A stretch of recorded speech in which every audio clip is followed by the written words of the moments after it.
Winner over New York City on Friday night while Lucas and I were busy doing high school football. Outlook not as good for the United States men in Nashville. We will discuss our takeaways in the crowd and on the field for U.S. soccer in a 1-1 draw against Canada. Plus, the Premier League is unfortunately back this weekend, and I know it's match day 4 because my team is 0-3. Gentlemen, how are we? Better than you. I'm doing well. Yeah. Doing good. Listen, of all of the games that you two had to miss, you missed a bad one the other night. New York City FC comes to town. Multiple. It had everything. It was a great, great game for the neutral, for anyone out there watching. And, hey, I said it after the game. If this game, didn't show you, you need to get here, get a ticket, end up getting season tickets next year. I don't know what gets you in because that game had everything. Yeah, I mean, talk about a juxtaposition of matchups at Nissan Stadium this weekend. One that, to be honest, blew away expectations for me, and then one that greatly underwhelmed. And if you told me going in, if it was going to be one or the other, I would have flipped them. I would have said Nashville SC missing some key guys, maybe squeak out a draw against NYC, which would be a good result, which we talked about last week. And the USA find their footing against Canada. It was quite the opposite. There's lots to discuss tonight, gentlemen. We're going to get into that. We are going to get into the tactics or lack thereof for the United States against Canada. Yeah, that's about right. Davey and I got to talk about the game a little bit yesterday, and I had to pinch myself to be like, don't talk about the back three versus the back four. Don't talk about the back three versus the back four. Talk about it as broad as possible. Yeah. But I'm excited to go from the 100 level to the kind of the 200 and 300 level of why the U.S. sucked. On what day was that? That was Sunday. On Sunday night. The show's on 104.5 The Zone TV. Periscope, YouTube, Facebook Live, and Twitch is where you can interact with us. Wouldn't it be crazy if Nashville SC had the most valuable player in Major League Soccer and the guy didn't even make the All-Star team? This is becoming a very legitimate conversation. Hany Mukhtar, once again against New York City, was the best player on the field in a game where there were a lot of very good players on the field. And Davey, we'll start with you because you were there. You were in the box for this one.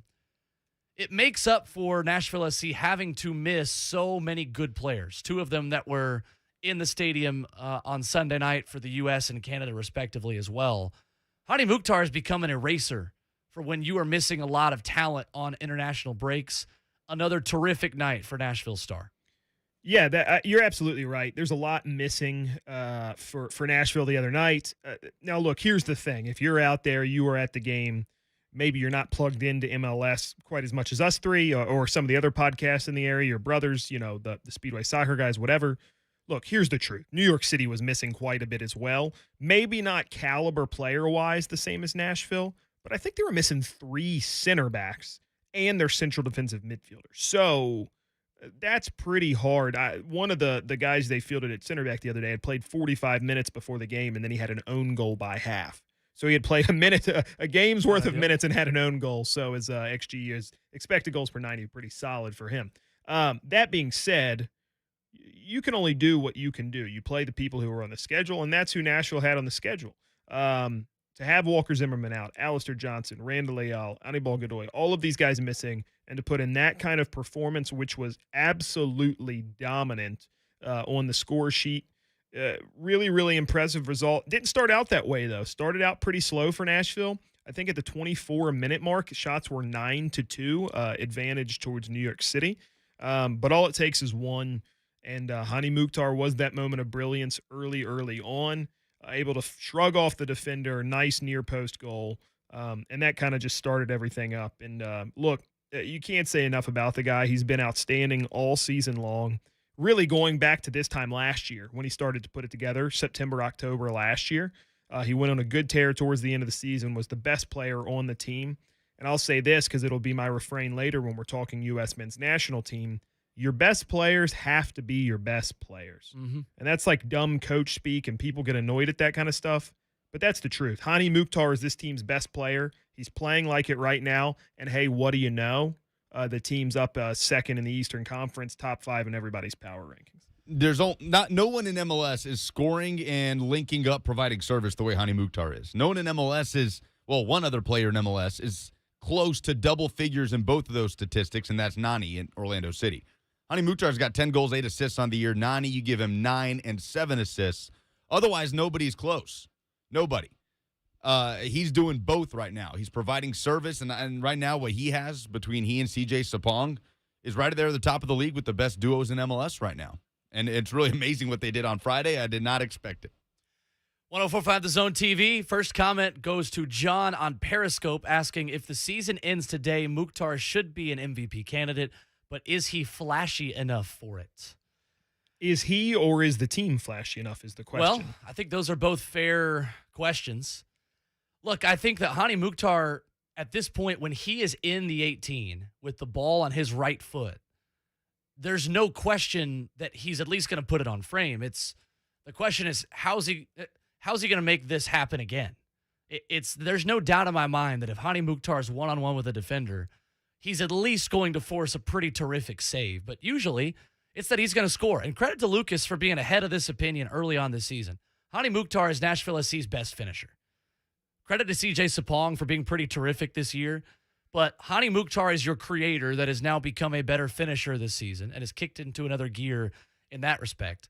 And give credit to CJ Sapong, who's traditionally you would think your best finisher, who's become a much better creator this season.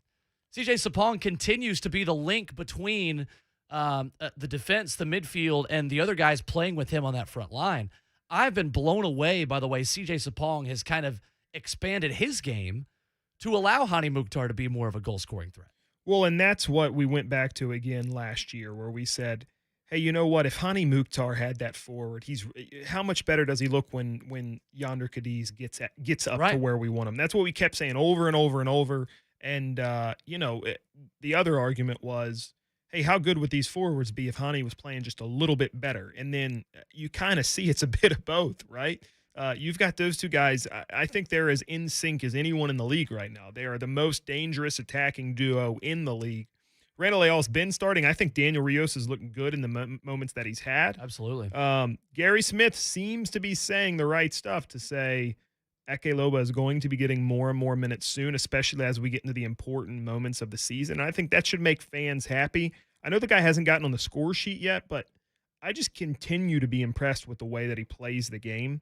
I think that there's just so much there. I know that probably doesn't hold a lot of water with people because I said the same stuff about Yonder.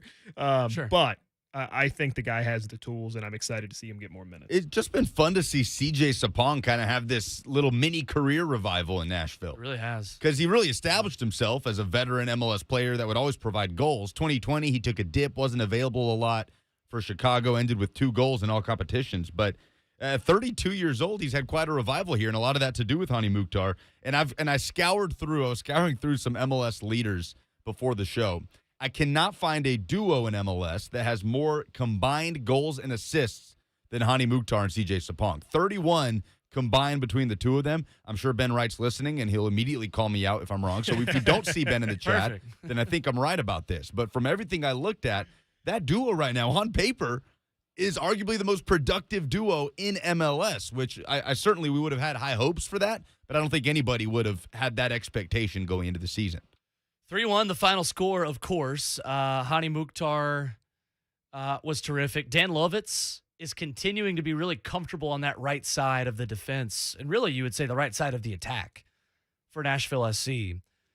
I hate to do this, but I'm going to do this. I am going to make an Arsenal comparison, but in a good way, because it doesn't include anything that's happened in the past year and a half. 11 minutes.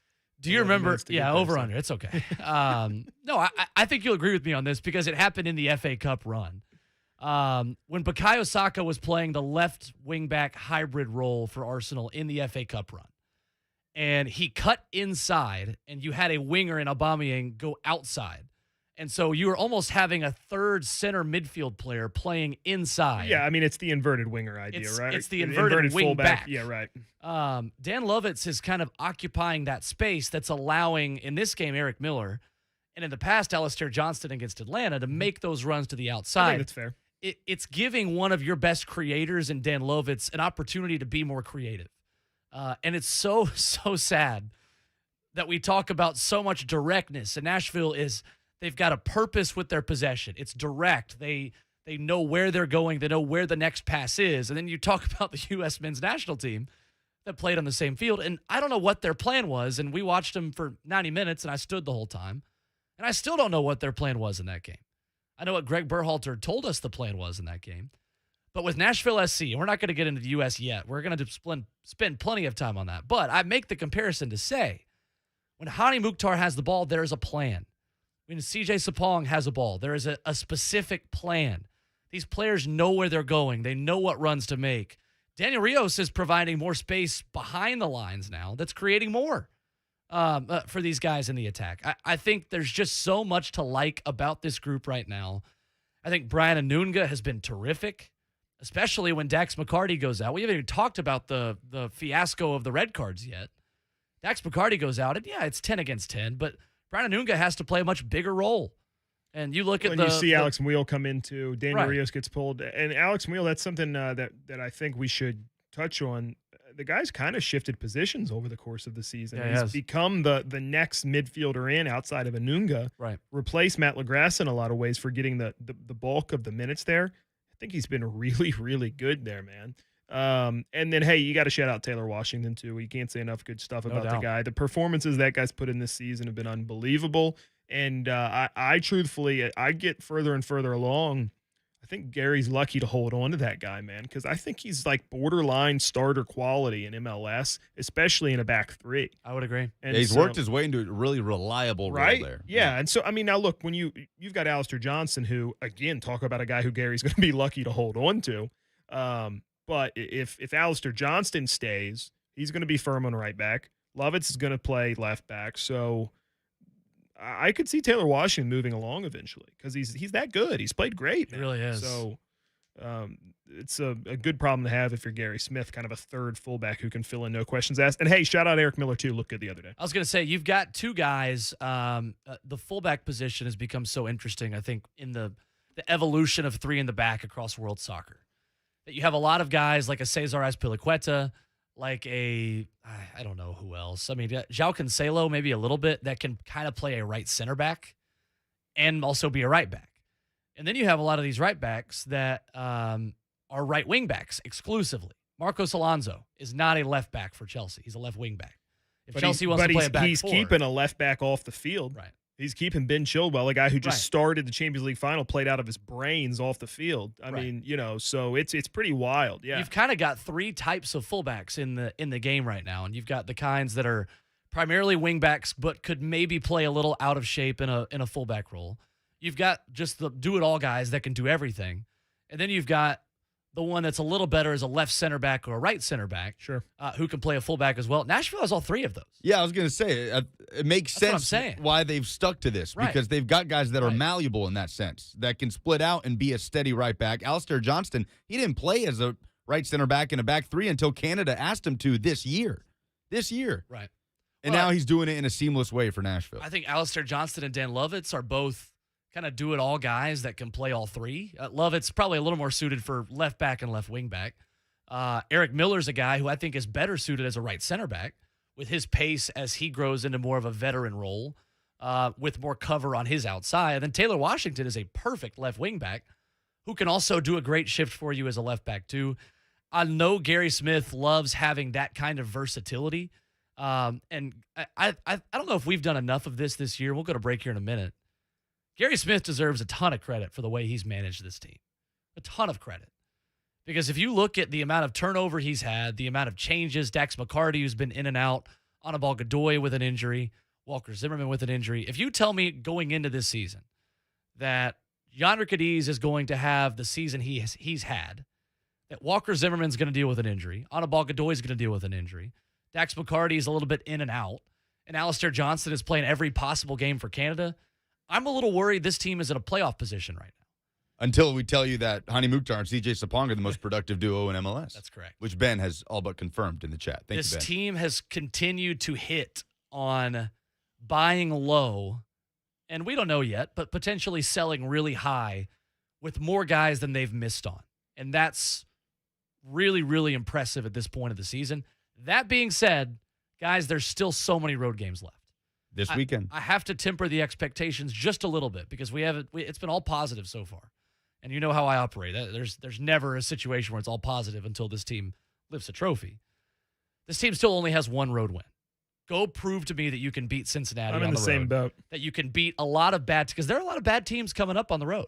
You're going to have opportunities to continue to prove to us that this is a really, really good Major League Soccer team. But right now, over the last 4 games, draw against Orlando, you beat Atlanta, you beat New York. What am I missing in there? The last 4 games. Oh, Lord. I'm zoned out. No, you beat, you thrashed somebody. You Draw with Orlando as well. DC United, is that what you're talking about? No, Yeah. 5-2? Yes. Yeah, 5-2 against DC I United. had it written down, but I can't find it. Yeah, that's what Anyway, it was. That's why we have breaks in radio shows. I got a kid, man. I can hardly remember yesterday. You're in law school, too. Yeah. I don't know. I act like I'm tired. Yes, DC United 5-2, crushed New York City. They end Atlanta's 4-game winning streak. And hey, they look, take a point Orlando. away at Orlando is not bad, okay? Right. That's a good soccer team. That's a Yeah. pretty good result. So, but the Well, that's four the home that game. That was at home. Oh, sorry, that was home. Yeah. Okay. The 4 that are coming up on the road in a row are very winnable games. And I don't want to hear a bunch of gobbledygook about how hard it is to win on the road in this league. So if we want to save that for after the break, we can. But I'm ready to go in on that part of the schedule because this is where you say, hey, we are legit a top 5 team in this league or not. Saturday, 7 o'clock against Montreal. When we come back, we'll continue to preview what's next for Nashville SC, plus a big conversation on United States men's soccer. When are we allowed to be worried? Are we there yet? Find out next. Nashville Soccer Show, 104.5 The Zone. This hour of programming is paid for by Davy Shepard. Hello, soccer fans. Are family members, friends, or even coworkers ready to give you a yellow card or a red one because you keep asking them to repeat themselves? This is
Is Hany Mukhtar an MVP candidate? That's the discussion we've kicked off the show with tonight. I think all three of us are in agreement that he's got a pretty good case. Well, he does, but he's not going to win it. I think that's another part of the conversation. I think that's correct. He would really have to take this league by full storm, which he has to an extent, but I mean just like Carlos Vela levels. I think he can win it. To win this thing. I truly think it's – I mean, he didn't make the All-Star game. Oh, yeah. I don't think this is about on-field production. The All-Star game roster came out like a month before the All-Star game, and his stats at that point weren't nearly as dramatic as they are right now. Like, he's gone like 8-5 over the last like 6 weeks. I don't think it's a flashy enough. You got to continue the pace if he's you're been on asking the me last to 3 bet games. on it, I'm betting he doesn't win. Yeah. Sure. But I think he can, and I think he's putting together a run of form right now that gets him there. It's can he do this for September, October is the question, and that might be too much to ask. And I don't say this because I doubt Hany Mukhtar. Of course, I say of this course. because of, the perception of quote-unquote small market and the flash that MLS tries to portray with everything they put out there on a national level. That's why I have my doubts. It's a Montreal team coming up this weekend that's been really interesting to watch this year. They start off exceeding expectations a little bit. August the 27th against Toronto 3-1. They tie Philadelphia Union 1-1. A scoreless draw with Cincinnati. never a result you're really proud of in that case. It's a really interesting team, and Saturday night on the road, I think this is a tough game. They're kind of above the threshold where you're thinking, this is a good team. We don't know if they're really great, but it's a good team right in the middle of the conference that on the road is enough to worry you a little bit. I think 1 point is okay for Nashville against Montreal after the goodwill they've done themselves by beating New York 3-1. I don't know, man. They're sitting on 31 points right now. I might go 22 heavier games. than that. They're same amount of games as Nashville SC. They have one less win. No, look, but okay, they do I'll have put it to you 5 like more this. losses. I'll put it to you like this. I think you're right. I think that's okay. Yeah. I think it's an okay result for an okay soccer team. Right. And is that what this soccer team is? Are they an okay soccer team or are they a good soccer team? Are they the second best team in the East? Or are they okay? They've lost 3 out of 4, and the only one they didn't lose in their last 4 was a draw when they had 2 red cards against Atlanta. So, coming off 2-1 loss against New England and a 2-1 loss to Miami. Miami, who's okay now. He hate V in the chat. Is it too much to ask for a W? No, that's what I'm saying, V. Well, that's not too much to ask. I don't think it's too much to ask. I'm saying if this team is who we say they are, if it is a top 5 team in the league, if it is the second best team in the East, you got to win games like this against the 7th best team in the East. I don't think you have to anymore. If you continue to take care of business against the bad teams and continue to beat the really good ones at home. You finish 4th or 5th in the East. I think you get 3rd or 4th, yeah. Yeah. Look, with where they are right now? Look, okay, let's just look at it like this. Montreal, Toronto, Inter Miami, Chicago. That's the next 4. Yeah. What do you expect out of those 4? Give it to me again. Montreal, Toronto, bottom. Inter Miami, 2 off bottom. Chicago, 2 off bottom. What do you expect out of those 4 games? 10 points. 10 points. Okay, so you're saying draw Montreal and win the other 3. Yeah. I take it bite size. I think you win 3 out of those 4 and you're quick little trip through Canada, 2 games. 4 points out of those 2 games is a good trip through the North. Sure. I would agree with that. And then move on to the next 2. And Chicago, you've already crushed, even though that's a different kind of team at home. But you still want to see them buck that trend that we've been talking about playing to competition. That's exactly. I was just about to go the there. last Right, couple I was weeks. just about to go there. I was going to say, now, what do I think they'll get out of those 4 games? 6 points. They've gotten really good results. I'm serious. They've gotten really good results in these last couple runs of play because they're playing really good teams and they're beating really good teams. They're playing up to the level of their competition in the best way. Now, I want to see what happens when they go on the road to a Chicago, a team that they have already run off the field once, and should walk away with 3 points. I want to see the demeanor, not even so much the result, man. I want to see the demeanor and the conviction that they had in Atlanta a week ago. Arsenal fan 83, I would say the team's current form should dictate 3 points. I would agree with you. I would too. I think Montreal is a good team. This isn't some slight at Montreal, but I just think, again, I think what we do on this show is hold the team to the standard that they themselves set, right? Like, I'm not going to lower the bar for this team. And this team is showing consistently that they can be in that upper echelon of the MLS. So, MLS, sorry, not the MLS. That's stupid. If they do that, yeah, they should get 3 points. And they should really, like you said, take 10 out of this road trip. Things happen. That's understandable, right? Like, you can go on the road and drop some dumb points. We saw that in Miami earlier. Now, that's what you can't have, right? You can't lose one of the games against these 4 opponents. And so it's going to be an interesting month, basically. The month of September is, I think, pretty high stakes. Toronto, I said earlier in the season and was shouted down, is one of the worst teams in the league. They are. But it's not an easy place to go play. Big fan group there. And there's still individual quality in that team. So nothing's a given. You've already seen this team lose at Inter Miami. Like you said, even though they beat the brakes off Chicago earlier in the year, it doesn't mean the same thing's going to happen again. So I agree with you. I think 10 should be the goal there. I think you got to start it off with a win. I don't think you can get started with an underwhelming draw on the road. And these are the kind of results that are going to make this team's season. I mean, it's going to be, hey, are you fighting for 4th and then you've got to go to New England later down the road? Or are you going to finish 2nd and it might have to run through Nashville? That's what's at stake now.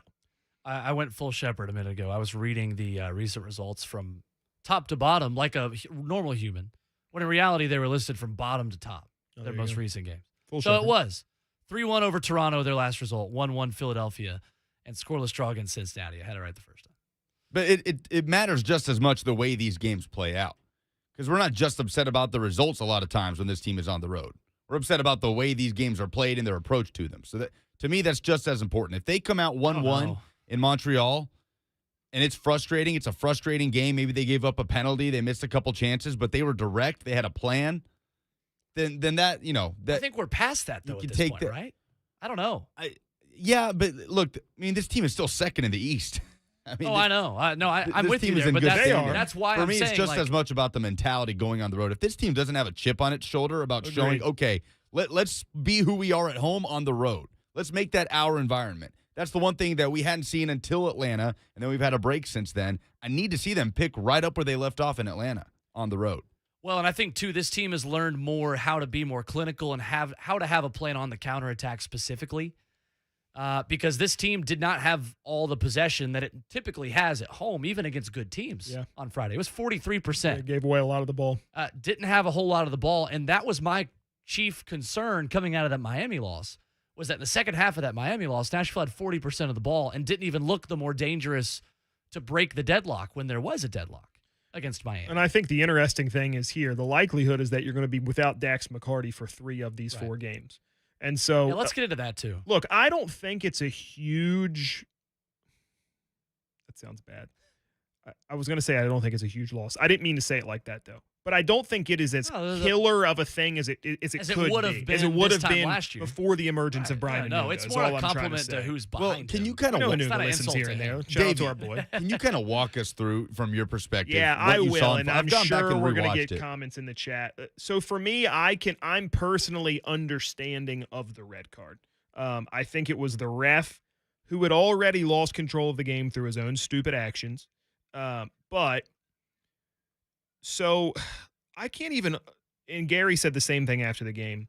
The referee did some kind of weird drop ball to where a few NYC players were around Dax. Yeah, what in the world was that? I have no idea, and I still haven't gotten the full explanation. It wasn't in the answer post game. Tim Sullivan from Club Country asked the questions, and they kind of dodged it. So that's not on him. It was just weird. Right. But so it's this weird drop ball. So Dax kind of the ball is down, and he's about to kick. Morales just jumps right in front of him, plays the ball back to his teammate, and Dax just ran right through the back of the guy. It was borderline, he kind of had a hand up around the collarbone. It wasn't like a choke slam or anything like that. Dude goes down pretty hard, and then from there it's like a straight up kind of fight. few swings. Your boy who scored the goal, Tati Castellanos, he probably should have been sent off as There's well. a deep drive to left. Exactly. He probably should have been sent off. I could have saw.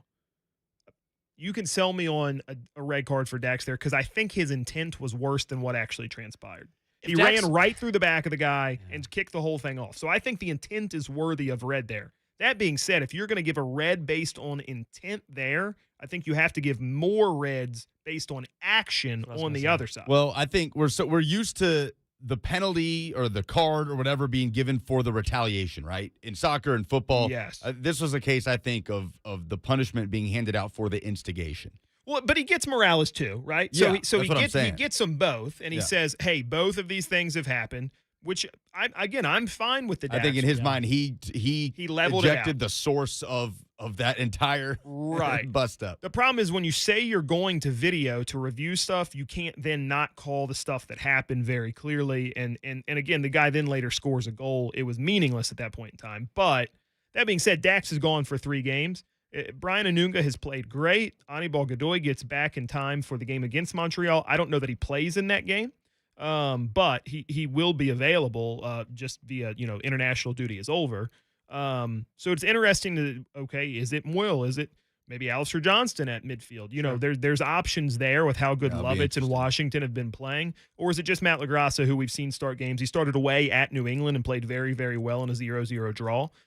So that's a big piece of this as well. Your captain's gone for 3 of the 4 games on the road. Well, let me just say that Dax might have gone out if he does indeed stay suspended. It might have gone out with the assist of the season for Nashville SC with the long ball to Hany Mukhtar in the box. Me and Tim were in the box talking, and Dax threw that ball up, and we both kind of like scoffed at it. We were like, "Well, that's like going to be out." And then it was like, it was just an unbelievable ball. Well, and the touch from Hany Mukhtar to immediately control that into the path of his run is equally as good for me, honestly. I think these things have been a little cyclical for Nashville SC in terms of the squad rotation and who's kind of been in, who's gotten rests. I mean, remember against New England, people that don't know about this team were complaining, why aren't the best players on the field for Nashville SC against the best team in the league? And it was kind of Dax's cycle to be out and be in the broadcast booth.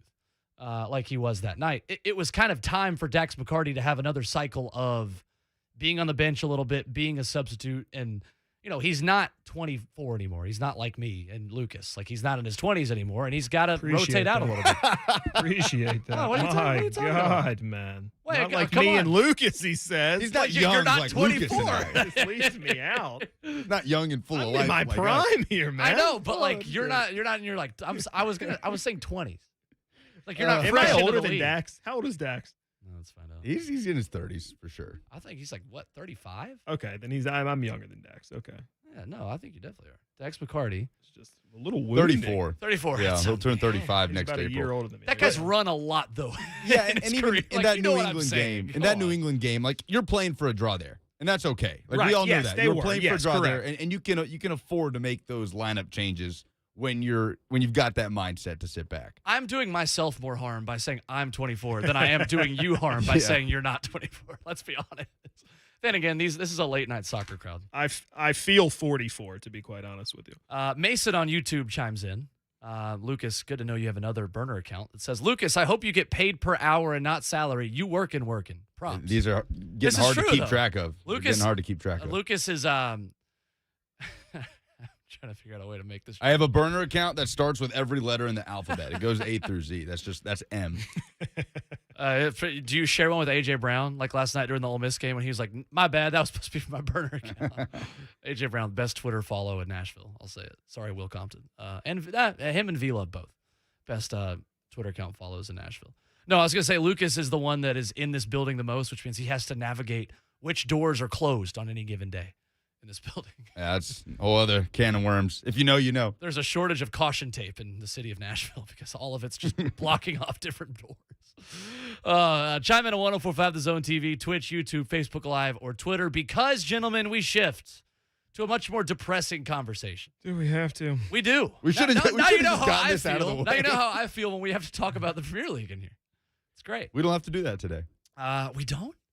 I don't think we have to do Like that a today. like a kid going home from school. It's like can we go to Sonic? We get like a slushie. We don't. No, let's gauge what happened on Sunday, because I'm going to be honest with y'all with everything. The entire product, I think I was underwhelmed on all ends of it, on all Really? sides. Yeah, because Davey and I talked about this yesterday, so we haven't got to talk to you about this yet. Crowd didn't meet your expectations? No, and I understand in that piece by Ben Wright on Broadway Sports that Butch Spearden kind of his goal was 40. They hit that goal, but there's been more people in that building to watch the U.S. men's national team. I get it was a holiday weekend, Labor Day weekend, all of that. I think that's fair.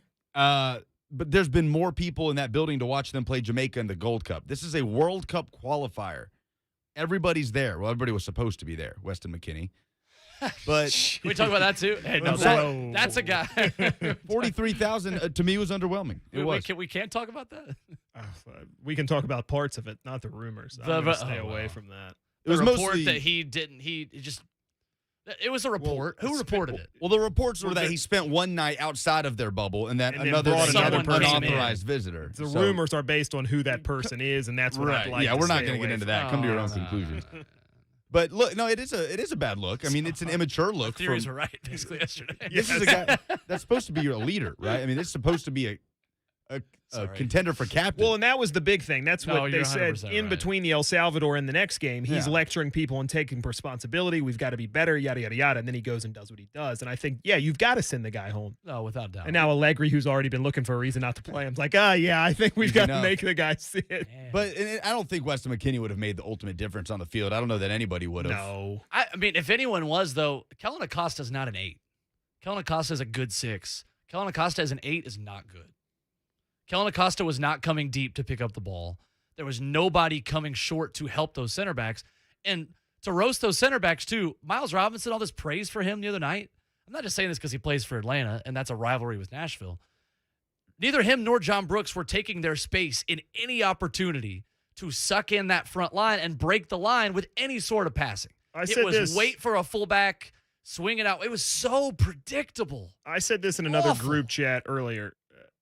Through 2 games, the best defender for the U.S. men's national team has been Tim Ream.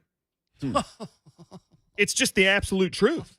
Well, I And don't. you know who's Anthony been the Robinson. worst player on the field 2 games in a row? Serginho Mr. Dest. Barcelona himself, Serginho Who Dest, he- has he been left banged up pathetic. Sunday. Pathetic. It's been really bad. Look, I'm not going to give Miles Robinson a ton of flack. I thought No, he was I'm not okay. criticizing him. I'm criticizing the people that are saying, "Oh my gosh, Well, incredible!" I By do- my, like, I do really? think he's locked down that center back spot next to John Brooks for the moment. I think he that's has totally too. his. It's just it's a shortage of ideas of, hey, like someone's got to go deep. Like I liked Matt Doyle's piece at MLSsoccer.com breaking down the runs or lack thereof that this team was making, and Christian Pulisic deserves some of this blame because Jordan Pefok was coming really short at times, and Pulisic's got to fill that space in behind. Either that or a striker has to play between the lines, and Pulisic comes short to occupy. Like, there was no communication of someone comes deep and then someone else makes another run in behind. There's just none of that. Everyone was making the short runs, and nobody was pressing the lines deep. And when they did, it was DeAndre Yedlin going forward, and nobody was picking up that defensive space for Yedlin, and that's how Alphonso Davies gets it. right. And the issue with that, when you talk about the lack of link up between that back line and Correct. the other 2 levels, first, I mean, we could talk about the perplexity of going back to the back 4 when the back 3 worked so well for you all summer. That's a whole other conversation. But when there's that much space between your back 4 and the midfield and the front 3, then when that happens, when you give up that possession in your own half and Canada is able to establish quickly and get out on the run against DeAndre Yedlin, which Alphonso Davies is going to win that battle 9 times out of 10, He's the best maybe left 10 back in times the out of 10. world. He might be the best player in CONCACAF. Oh, yeah. I'm willing to say that. There's no doubt. Yeah, just all around. All around. I think he's the best North American player on the planet. Yeah. But when there's that Yeah, distance, you don't give your midfield 3 that opportunity even to track back when you give up the ball in that scenario, and then you're left chasing against a player like Alphonso Davies, and then the blame's on John Brooks for this thing too. Yep. Without The question. way to lose your mark like that in the middle of the box, I mean, he had no clue where Kyle Larin was. For a Champions League defender, that is so disappointing from John Brooks. Disappointing all around, guys. Yeah. 72% of the ball, and you never felt like U.S. really had a dangerous moment other than the ball that played in Pulisic and Then Alistair Johnston fouling Pulisic, and they play a really smart advantage. If the referee doesn't play a pretty good advantage, we might be talking about a 1-0 Canada win right now. Well, it was the Truly. definition of possession without purpose, right? That It is really what we was. saw. I mean, that was, you look it up in the dictionary, and that was it right there. Just no ideas whatsoever. And Greg Berhalter can talk about that, but he's the idea guy. Well, and listen, I'm willing to cut Greg some slack here. And you know what? I knew it was cursed, the result, when I tweeted out a pro Greg tweet before the game. I actually, What, because he was running I saw around that. downtown? I saw Yeah. that and said it's gonna be really funny when this Yeah. doesn't go well. And I Davey and I know. are both like, maybe we aren't pro Greg. Yeah. But no, I knew it was screwed then. Okay, let's just look at it on its face. Your borderline captain, 8, acts like an idiot, isn't available. I think the kid with the highest level of talent on the team isn't available due to injury. Another starter, Way, is not available due to injury. So it's like he had a pretty limited group. Talking about out Gio Reyna. yeah, Reyna, Yeah. and then Way is not available either, Mhm. right? So there is some selection issue. Stefan either, but I figure Ste- Turner would have gotten the start anyway. I think so too. Okay, so you come in on its face, a little bit of a problem for Greg there. So I'm willing to cut him a little bit of slack. But here's what I don't get: how the heck does Pepe not make it on the field? Thank you. Yeah. How do you not go Thank to the you. formation that has suited you well all summer long and actually makes the guy who I'm saying has been terrible, Serginho Dest, better? Like he's better as a wingback than he is a fullback. How do you not do these things that you've already seen thrive earlier in the year? I just don't get it. And even if you do it, even if you put in Sargent, do it before the 83rd minute. But like, why are you have a triple substitution chasing a goal in the 83rd minute? I know you had to take Dest out in the first half of the 44th. I get it. You still have 4 more substitutions.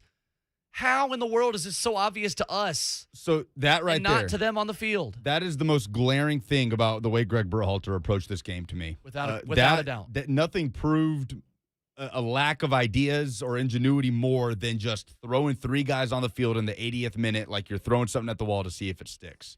That was the issue for me. Was the He three, seemed like a three-person guy sub. feeling the pressure in that presser today. You know He what- seemed like it.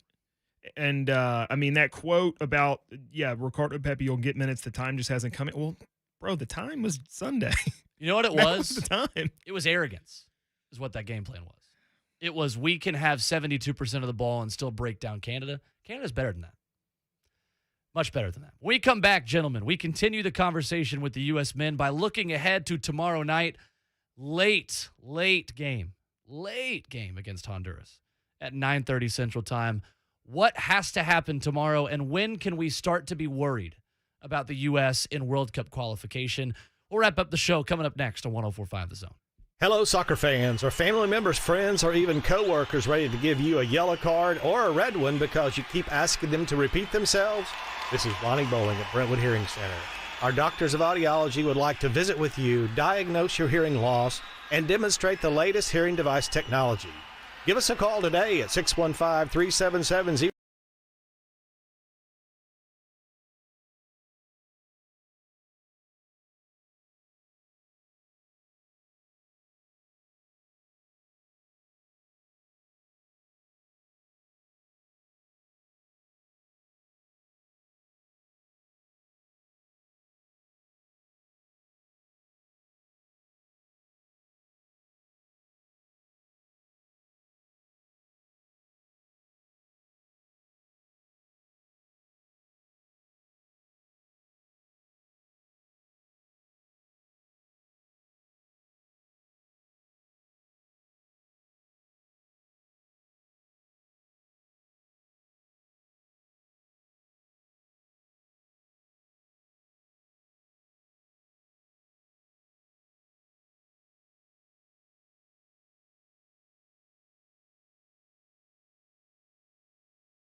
our team in Major League Soccer. You can find that wherever you listen to podcasts, Apple, Spotify, Google Play, and Stitcher. I will have it up for you before the top of the hour, before 10 o'clock.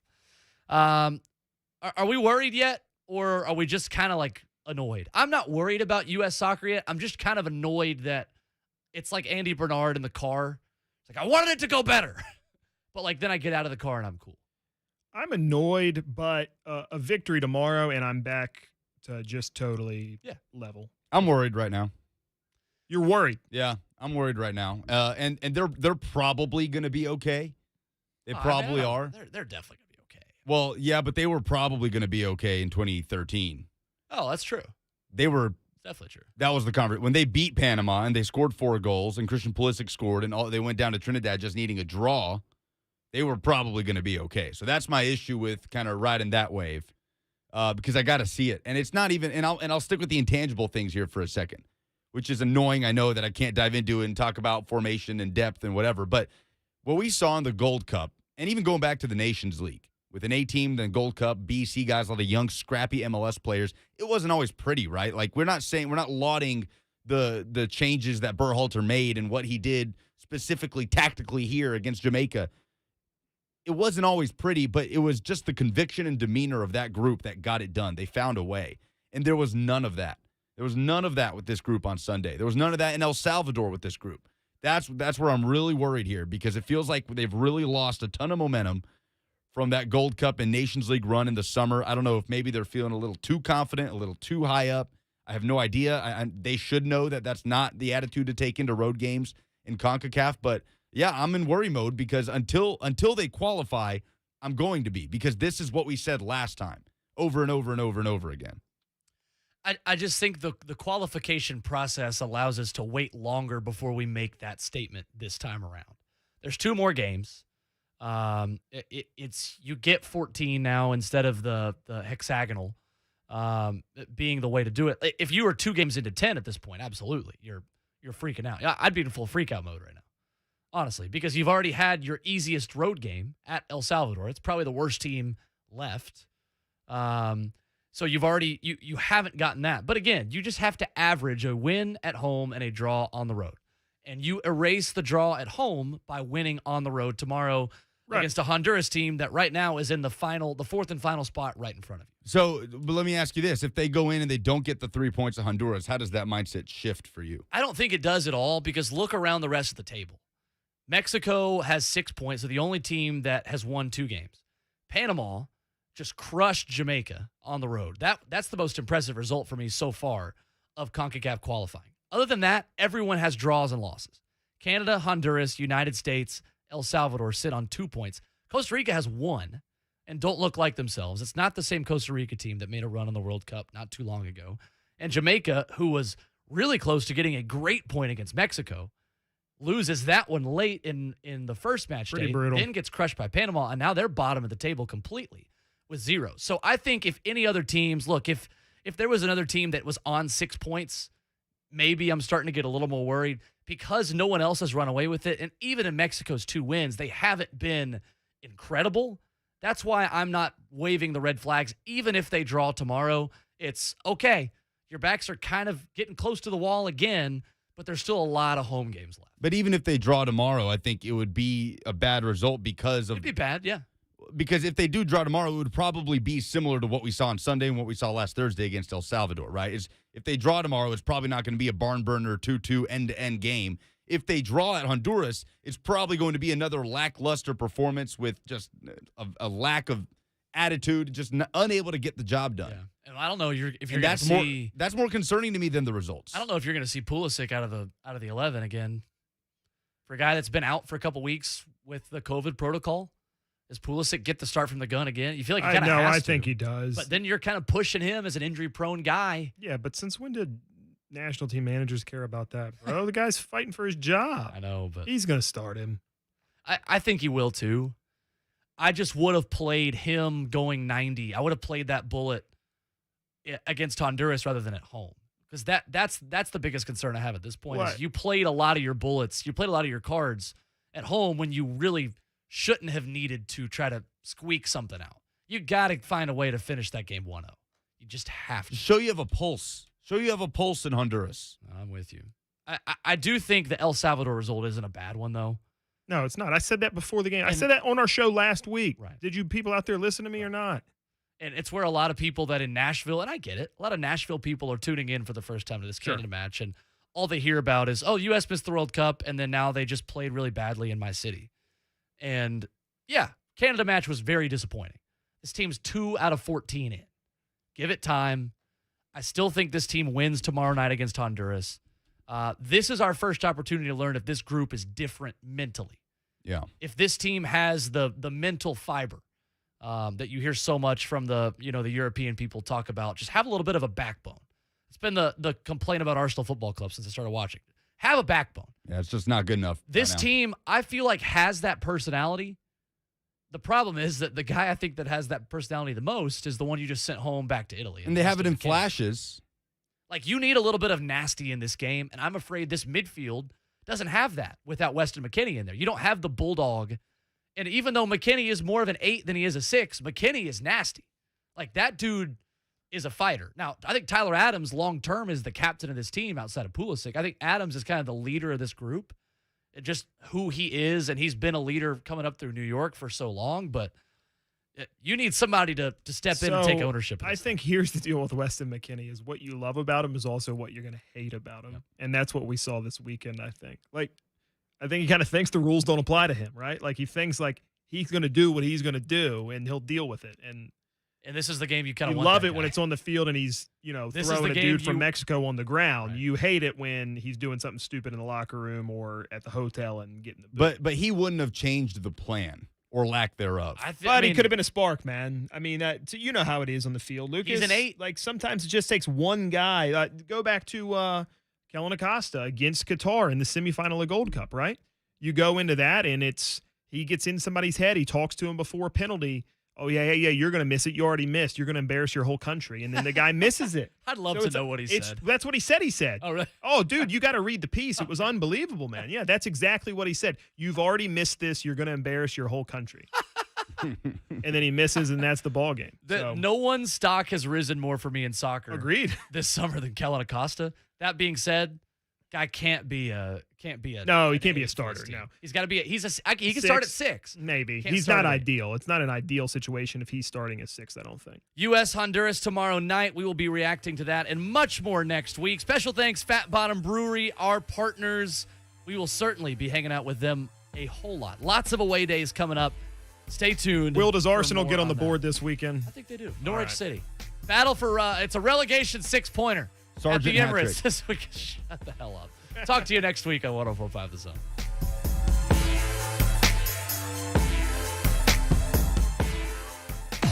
Get Titans radio highlights delivered to your smartphone after every Titans game. He can run this thing. 40, 45, 50, 45. Tannehill to the 41. What an effort. 40, 30, 20, 10, 5, end zone. Ladies and gentlemen, 69 yards. Derrick Henry.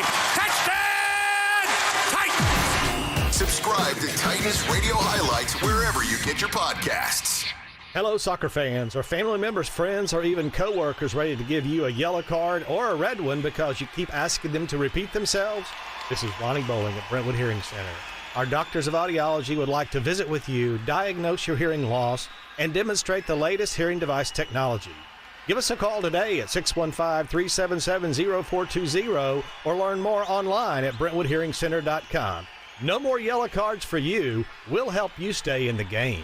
Hey, mortgage rates have taken a nosedive back to the lowest in history. Don't miss your chance to lock in a lower house payment with Loan Pronto now. Hey, it's Dawn Davenport. Call Loan Pronto like I did today and take advantage of their super popular zero-cost refi program. You can get a rate with an APR in the low 2s with no junk fees and no closing costs. Yes, they pay your closing costs. Who else does this? Loan Pronto's all-digital process is fast and easy, virtually no paperwork required, and most loans get closed in 14 14 days. Mine did. And if you act now, you can even skip your next 2 house payments. Think about that little bonus. Call Loan Pronto now and start the process before rates spike again. Get your forever loan today. 615-499-5780, loanpronto.com. If your current mortgage rate starts with a 3, act now. 615-499-5780, loanpronto.com. Equal housing lender, NMLS 1661781, subject to lender approval. Not all loans eligible for zero cost option. Mike Keith here from Middle Tennessee's Best in Business Award program. If you're busy like me, trying to identify a reputable business or professional for a particular need can sometimes be a hassle, not to mention time consuming. That's why I let Best in Business Award do that research for me. They take out the guesswork.